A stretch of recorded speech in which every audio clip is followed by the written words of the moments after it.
जय हिंद दोस्तों, मैं शरद वर्मा आज के एडिटोरियल में आपके लिए लेकर आया हूं ओजोन डे के बारे में। क्या होता है, क्यों होता है, कैसे होता है, क्या इससे प्रॉब्लम क्रिएट हो रही है, सब कुछ आज इस शॉर्ट वीडियो में हम जानने वाले हैं। तो देर न करते हुए चलते हैं ओजोन के बारे में जानने। ओजोन नाम, भारी भरकम नाम। क्या आप जानते हैं ये एक समताप मंडल में पाए जाने वाला एक ओजोन लेयर होता है, एक परत होती है। और इस परत की खोज किसने की थी? इसकी खोज किया था टीजरेंस डी बोर्ड साहब ने किया था।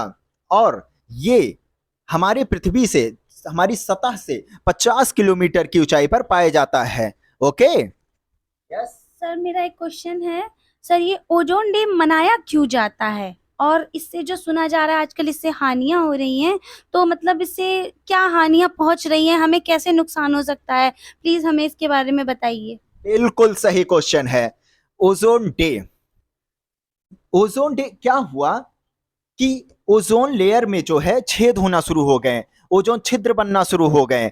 तो वो एक बहुत बड़ी कठिनाई बन गई वैज्ञानिकों के लिए। तो संयुक्त राष्ट्र संघ ने सभी लोगों को बुलाया, जो जानकार लोग थे, भाई आओ। कहाँ बुलाया? उन्होंने कनाडा के एक सिटी है मॉन्ट्रियल में, वहां पर बुलाया। और मॉन्ट्रियल में एक समझौता किया गया। 1987 का वो दिन था, 16 सितंबर का वो दिन था। तब ये समझौता हो रहा है कि ओजोन को कैसे बचाया जाए। ओके, तो ओजोन से जो छिद्र हो रहा था, ये कहां कहां पहले देखा गया था? ये देखा गया था नॉर्वे में और अंटार्कटिका की तरफ देखा गया था। और जैसा कि क्वेश्चन पूछा गया, ये क्यों, कैसे हानि पहुंचा रही है, मैं इसका बताता हूं आपको।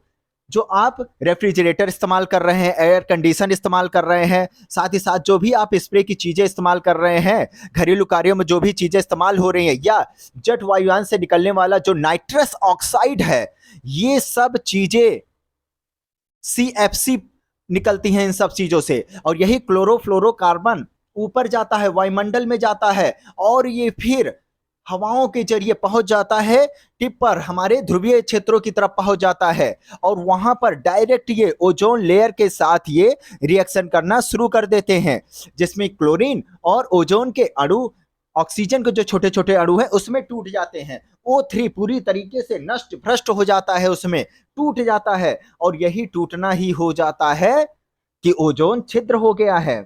ओके, आपका नेक्स्ट क्वेश्चन क्या है? सर, अगर इसे हम मापेंगे कैसे? अगर ओजोन का कुछ, इसका भी कोई कैसे पता चलेगा कि ओजोन छिद्र हो रहा है या नहीं? कैसे पता करेंगे? इसे कैसे नापते हैं? अच्छा, तो अच्छा आपका ये मतलब कि कैसे, उसकी क्या मोटाई है, कैसे उसको पता किया जाए, कुछ ये आप यस, पूछ रहे यस, हैं? यस। Okay okay.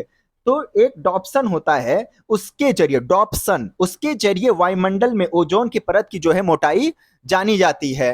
ओके, क्या आपको समझ में आया? ओके सर, थैंक हाँ, तो अब मैं और भी इसके बारे में जानकारी देना चाहता हूं। तो क्या हुआ कि इस प्रकार जो हमारा CFC गया, ऊपर चला गया, ऊपर जाने के बाद वो वहां के ओजोन लेयर की परतों को तोड़ना शुरू कर दिया उसने। ओके, और फिर जैसा कि इनका पहला क्वेश्चन था, वो कैसे हानि, किन किन चीजों से हमको बचा रही होती है। तो देखिए, अल्ट्रा वायलेट रेज जो आता है ऊपर से, सूर्य की प्रकोप, एकदम गर्मी भरी हुई जो किरणें आ रही होती हैं, उसमें होता है type A, type B, type C. Type A कम खतरनाक होता है, उसका कुछ किरणें तो हमारी धरती पे आ जाती हैं। टाइप बी उससे थोड़ा ज्यादा खतरनाक होता है, उसकी भी कुछ माइन्यूट किरणें आ जाती हैं। लेकिन टाइप सी जो होता है बहुत ही ज्यादा खतरनाक होता है। और इसको पूरी तरीके से ये हमारा ओजोन लेयर जो है रोक देता है उसको। यानी कि एक ये सुरक्षा कवच का काम कर रहा होता है, समझे? तो इसी सब को ध्यान में रखते हुए ये हमें, और हाँ एक चीज मैं और बताता हूं कि इससे हमको क्या इफेक्ट पड़ रहा है। इससे कैंसर हो जाता, अरे बाप रे, कैंसर, वो वाला कैंसर तो नहीं, ब्लड कैंसर? अरे नहीं भाई, वो कैंसर की बात नहीं कर रहा हूं। इससे आपको स्किन कैंसर, त्वचा कैंसर हो जाता है। अच्छा, कुछ सनबर्न जैसा, हाँ वैसे ही आप समझ लीजिए। लेकिन इसका इफेक्ट बहुत ही हानिकारक होता है।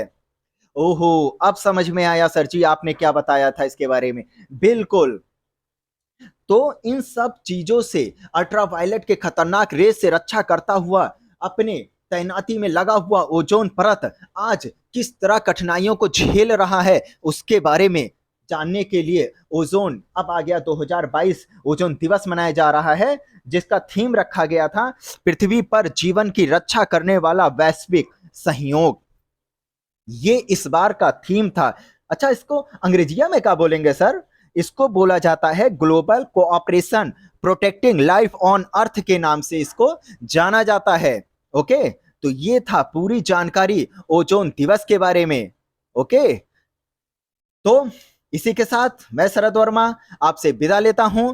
और हाँ, नेक्स्ट वीडियो में मैं लेकर कभी आऊंगा कि इसमें जो ये सीएफसी है उसको जगह पर क्या दूसरी गैसेस का अब इस्तेमाल हो रहा है, एचएफसी, उनसे क्या हानियां अब क्रिएट होने लगी हैं, उस पर चर्चा करेंगे।